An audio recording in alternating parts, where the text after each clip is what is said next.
আসসালামু আলাইকুম ভিউয়ার্স, কেমন আছেন সবাই? আজ আমি রান্না করে দেখাবো গরুর মাংসের ঝোল আলু দিয়ে। এটা দেখতে যেমন সুন্দর, খেতেও তেমনি অনেক মজার। এটা রুটি বা ভাতের সাথে আপনারা খুব সুন্দর করে খেতে পারবেন। তো চলুন রেসিপিতে যাই। এখানে আমি 1 কেজি গরুর মাংস নিয়ে নিয়েছি, প্রায় 1 কেজির মতোই। তো মাংসটা আমি দিয়ে দিলাম।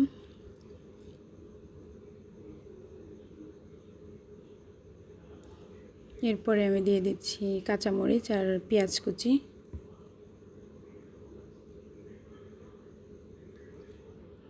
তারপর দিয়ে দিচ্ছি দুই টুকরো তেজপাতা, 2 টুকরো দারুচিনি, 3টে এলাচ। এবার দিয়ে দিচ্ছি 1 চা চামচ রসুন বাটা, 1 চা চামচ আদা বাটা,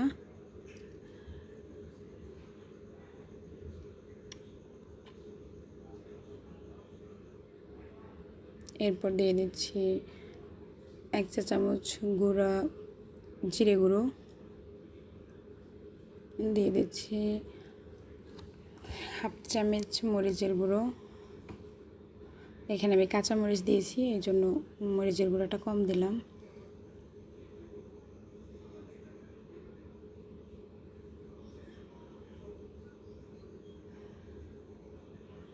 দিয়ে দিচ্ছি 1 চা চামচ হলুদের গুঁড়ো,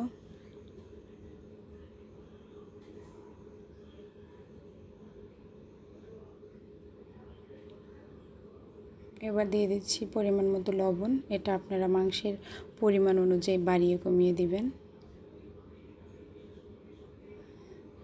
এবার দিয়ে দিচ্ছি তেল।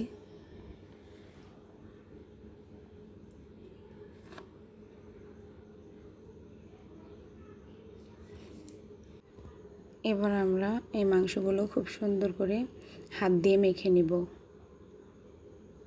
তো আমার মাখানো হয়ে গিয়েছে।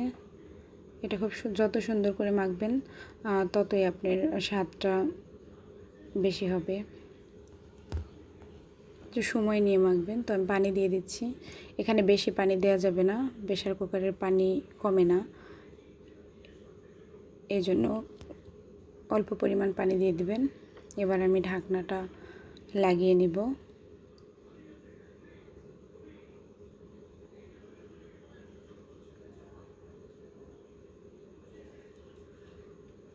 3 থেকে 4টা সিটি দেওয়া পর্যন্ত অপেক্ষা করব। তো আমার হয়ে গিয়েছে সিটি দেওয়া। এবার আমি এই ঝোলটা আপনার জাল করে কমিয়ে নিব। এবার আর ঢাকনা দিয়ে না, এমনিতেই হচ্ছে এই পানিটা শুকিয়ে নিব।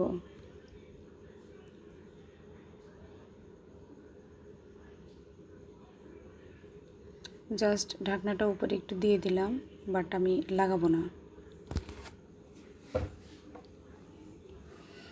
এই পর্যায়ে আমি যখন পানি একটু কমে আসবে, এই পর্যায়ে আমি দিয়ে দিচ্ছি আলু। আমি যেহেতু ঝোল করব তাই আলুটা দিলে ভালো লাগবে। তো এখানে আমি 3টে আলু নিয়ে নিয়েছি। আলুটা দিয়ে আমরা নেড়েচেড়ে কষিয়ে নেব। এবার দিয়ে দিচ্ছি গরম মশলার গুঁড়ো 1 চা চামচ। এটা আমি বাসায় তৈরি করেছি। আপনারা চাইলে এখানে রাঁধুনি গরম মশলার গুঁড়োও ব্যবহার করতে পারেন, তাহলেও স্বাদটা একই রকম আসবে। এবার মশলাটা মাংসের আর আলুর সাথে মিশিয়ে নিচ্ছি। ঝোলটা শুকিয়ে যাওয়া পর্যন্ত অপেক্ষা করব। এখানে দূরে সরা যাবে না, তাহলে মাংসটা পুড়ে যাবে। আপনার কাছ থেকে দাঁড়িয়ে নেড়েচেড়ে খুব সুন্দর করে মাংসটা কষিয়ে নেবেন। খুব সুন্দর গন্ধ বেরিয়েছে। তো আমার কষানো হয়ে গেছে। এই পর্যায়ে আমি এখানে দিয়ে দিচ্ছি ঝোল। আমি যেহেতু এটা ঝোল করব তাই একটু বেশি পরিমাণ পানি দিয়ে দিলাম। তারপর আমি এখানে ঝোলটা কমিয়ে পরিবেশন করে নিব। 2টা সিটি দিয়েও নিতে পারেন, তাহলে তাড়াতাড়ি হয়ে যাবে। তো আমার হয়ে গিয়েছে, পরিবেশন করে নিয়েছি। তো এটা দেখতে যেমন সুন্দর, খেতেও তেমন অসম্ভব মজার। আপনারা বাসায় অবশ্যই ট্রাই করবেন, আপনাদের খুব ভালো লাগবে। তো ভালো থাকবেন সবাই। আল্লাহ হাফেজ।